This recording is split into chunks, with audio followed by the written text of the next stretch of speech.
वशिष्ठ जी बोले, हे राम जी, आत्मज्ञान जैसी कोई संपदा नहीं है। आत्मज्ञान जैसा कोई तो संपदा नहीं है।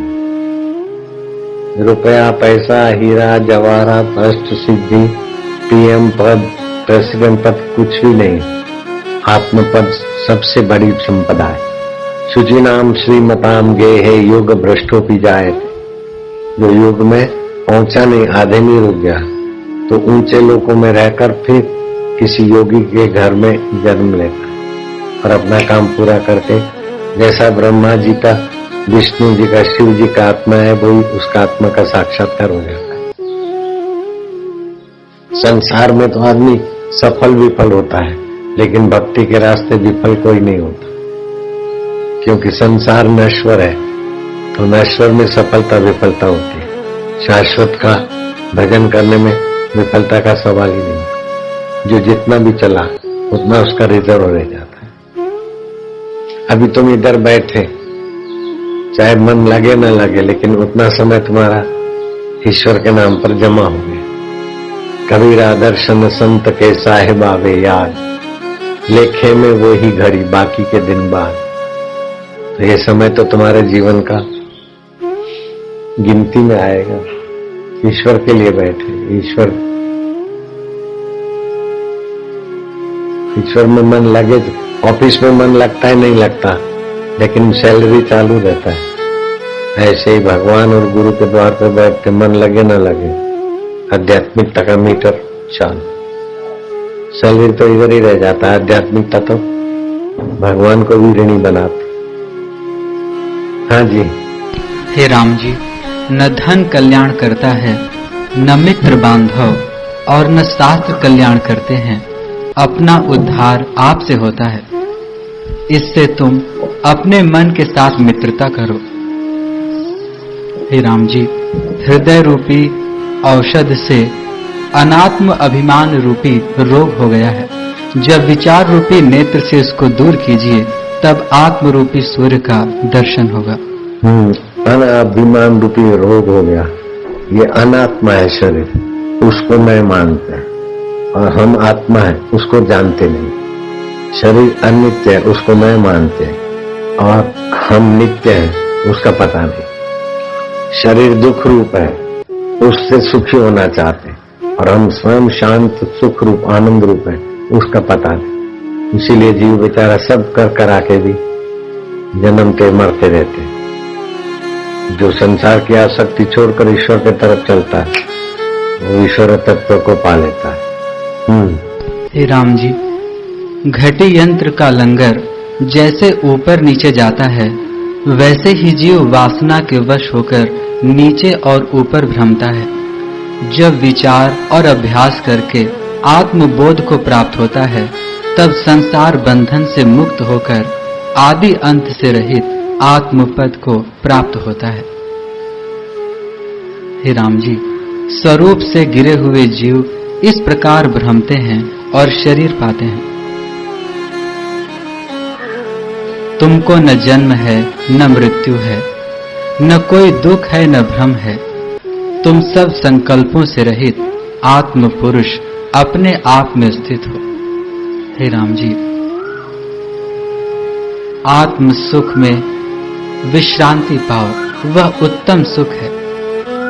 संवित में संवेदन का फुरना जिनका निवृत्त हुआ है, उन पुरुषों को कोई दृश्य भावना नहीं होती, न कोई कर्म ही उनको स्पर्श करते हैं। जो मूर्ख अज्ञानी हैं, वे ऐसे कर्मों का आरंभ करते हैं कि जिनका कल्प पर्यंत नाश न हो। जो मूर्ख है, अज्ञानी है, ऐसे संसार के कर्म में फंसते हैं। कर्म किया, फल भोगा, फिर कर्म हुआ। कर्म की वासना ऐसी चलती है कि कल्प में भी अंत नहीं होता, जन्मते रहते मरते रहते। लेकिन कर्म करो ईश्वर की प्राप्ति के लिए, ईश्वर की प्रीति के लिए, तो करने का राग मिट जाए। उपरांत आ जाए तो आपका कर्म सफल है। अब ये करना है, ये करना है, ये करना है, ये करो तो ईश्वर के लिए करो, ईश्वर प्राप्ति के लिए करो। ऐसा करूंगा मैं सुखी बनूंगा, ये करूंगा। सोने की लंका वाला भी दुखी होकर गया तो तू क्या झक मारेगा? छोड़ी छोड़ी सब जात है। तो निष्कर्म में सिद्धि, निष्काम कर्म करके जीवन की सिद्धि पाना चाहिए।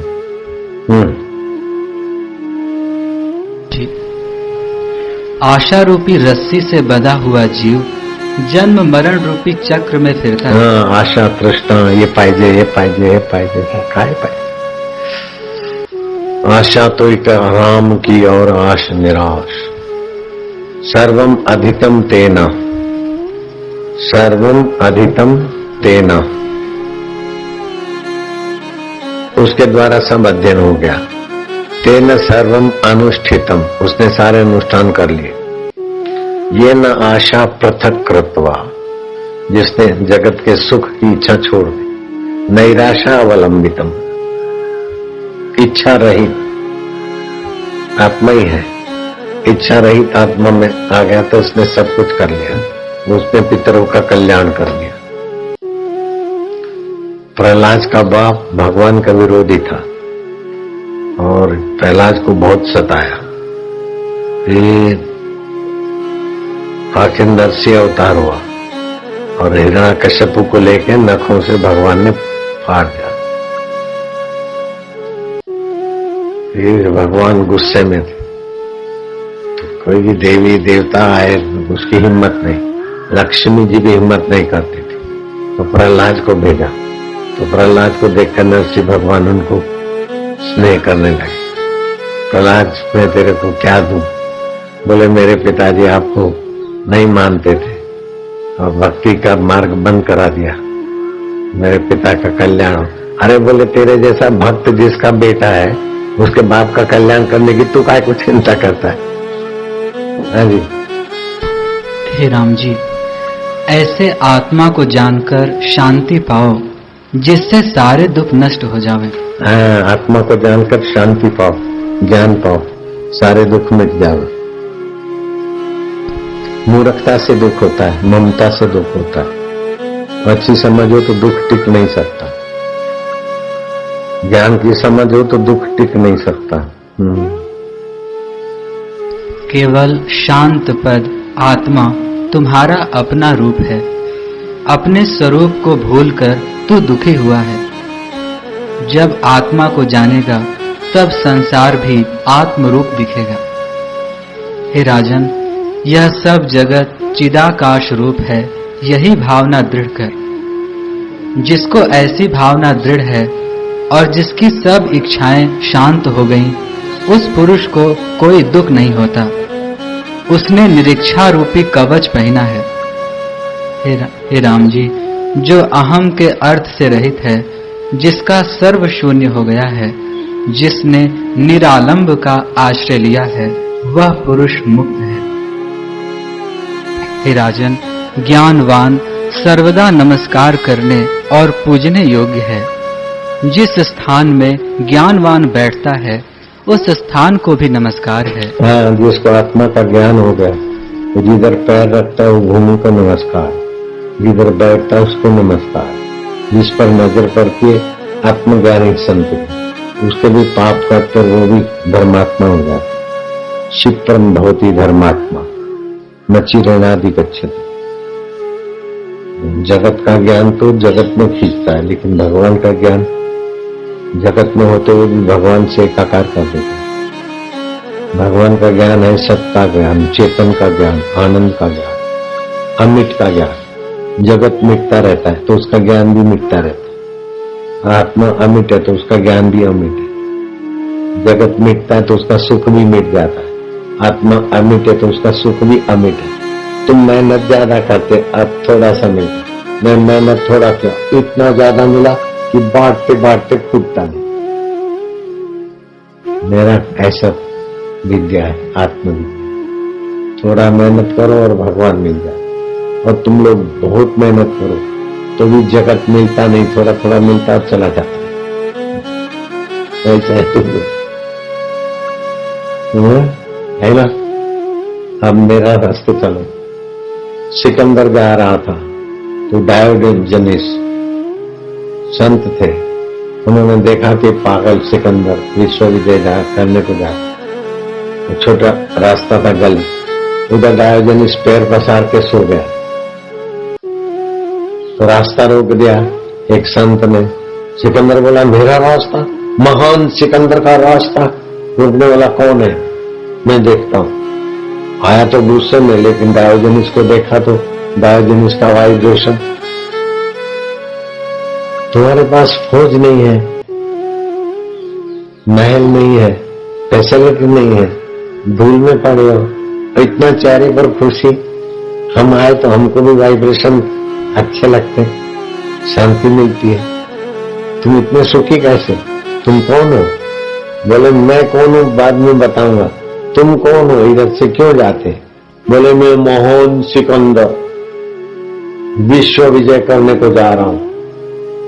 ये राज्य जीता, इतना राजा जीता, इतने लोगों का नरसंहार किया, इतना खजाना इकट्ठा किया, महान सिकंदर। अरे जो दूसरा का गला काटता है, दूसरा का संपत्ति छीनता है, वो महान होता है क्या?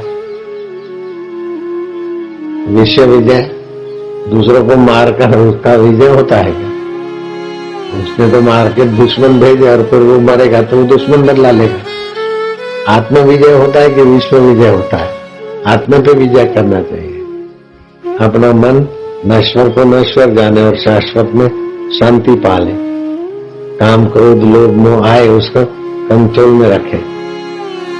काम क्रोध ये घोड़ा है, उसका पूंछ पकड़ना विश्व विजय को जाना, और उसका लगाम पकड़ के आत्मा के तरफ जाना तो आत्म विजय है। आत्म विजय होता है कि विश्व विजय होता है? घोड़ों की लगाम पकड़ने से विजय होता है कि पूंछ पकड़ने से? तुम बताओ सिकंदर। बोले लगाम पकड़ने। तो हमने तो लगाम पकड़ी है मन रूपी घोड़े को, और तू मन की पूंछ पकड़ता है। तो बोले तो हैप्पी कैसे हो? बोले मैंने लगाम पकड़ी, आत्म शांति की, आत्मचिंतन। मैं हमारा आत्मा चैतन्य, उसका चिंतन करता, इसीलिए मैं अभी भी सुखी हूं और मेरे को देखने वाले भी सुखी हो जाते। तू अभी दुखी है ये चाहिए, और तेरे को देखने वाले भी टेंशन में रहते। बोले बात तो तुम्हारी सच्ची है, मेरे को भी ऐसा चाहिए, पीस ऑफ सॉल, आत्मा का शांती चाहिए मला पाहिजे, पण आता मला जाऊन द्या। मेरे को आत्म साक्षात्कार करना है, लेकिन पहले विश्व विजय करके आऊं फिर आऊंगा। डायोजनीस ने कहा पागल पंजी बात करते, कोई विश्व विजय करने गया तो वापस लौटा क्या? तुम वापस नहीं लौट सकते। विश्व विजय करना है तो आत्म विजय करो। और जगह है, मैं बैठा हूं और भी जगह है, पैर पसारो बैठ जाओ, श्वास अंदर जाए और बाहर रहते ही श्वास अंदर जाए, आनंद शांति, ऐसे करके अपना आत्म विजय करो ना। मुफ्त में परम सुख मिलता है, सबको मार के पीट के इकट्ठा करके इतना सुख नहीं मिलेगा जितना आत्मा का सुख मिलता है। बात तो रियल आता मला जाऊन द्या मुलगा। वैसे महाराष्ट्र में नामदेव हो गए, नामदेव महाराज वो दर्जी का काम करते, 8-15 दिन का सीधा सामान आ जाए, उतना पैसा कमाया। बोले आता मैं नहीं सीखता, बस है 15 दिन का है खर्चा, अब नहीं करना था। सीधा घर में रख के कीर्तन को कोई बुलाता उधर चले जाते। तो फाइनेंशियली आर्थिक स्थिति डाउन थी, लेकिन आत्म स्थिति बहुत अच्छी थी। नामदेव की पत्नी का नाम था राजाई और परिसा भागवत की पत्नी का नाम था कमला। तो दोनों सहेली थी, सहेली मीन्स फ्रेंड थी, पड़ोस। और शादी हुई तो भी दोनों पास पास में। तो परिसा भागवत ब्राह्मण था, उसने तो अनुष्ठान किया, उपवास किया और माँ लक्ष्मी का आशीर्वाद से उसको पारस मिल गया। तो रोज एक छटांग 5 तोला मतलब 60 ग्राम सोना रोज बनाता और उसको बेच के घर में खूब अच्छी तरह से रहता।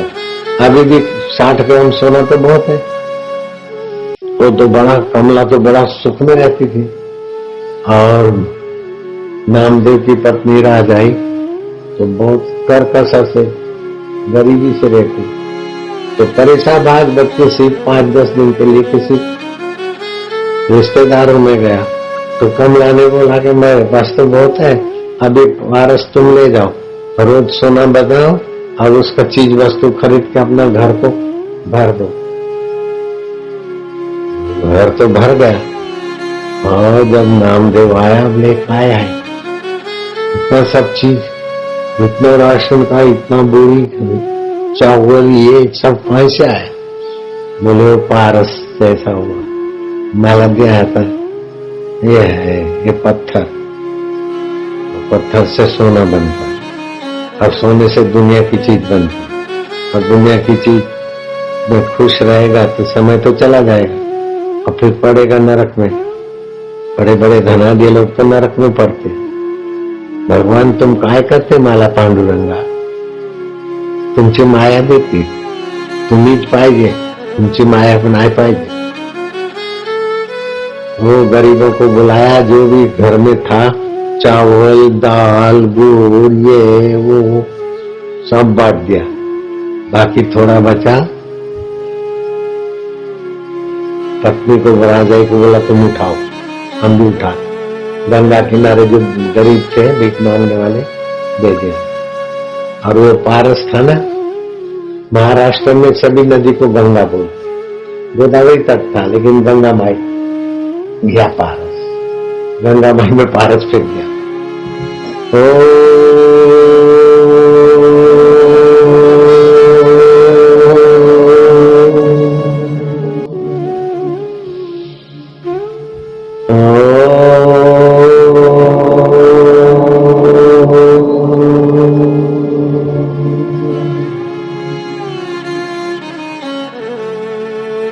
आनंददाता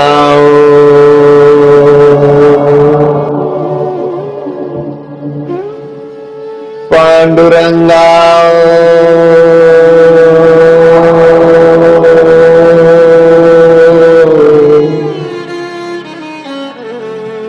माझा विठ्ठला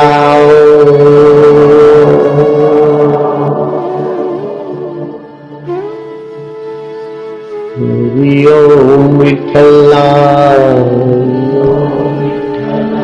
विठ्ठल विठ्ठल विठ्ठला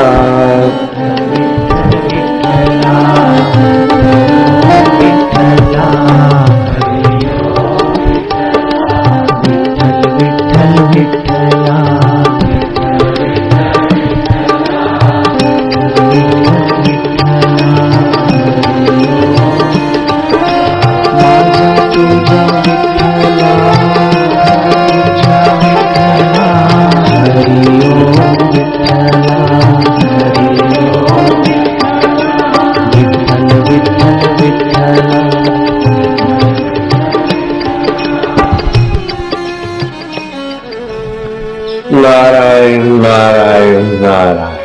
शांत हो गए। उधर राजाई कमला को बोला कि मेरा पति तो पारस फेंक दिया गंगा जी में, हरि ओम विठ्ठला माझा विठ्ठला विठ्ठल विठ्ठल विठ्ठला पांडुरंगा विठ्ठला। तो शांत बसले हैं। इतने में उसका परिसा भागवत पति आ गया। सारी बात जाना तो दौड़ते दौड़ते आया नामदेव को के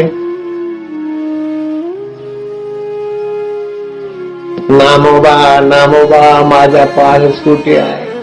तुम्ही तर टाकला हात तिकडे। असली पारस तर आपला आत्मा आहे।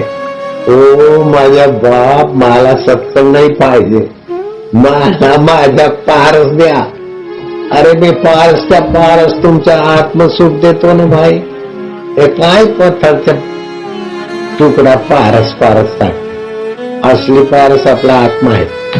हा पारस आहे की नाही याची कोण देखत कसला दिसतो ती परमात्मा पारस आहे।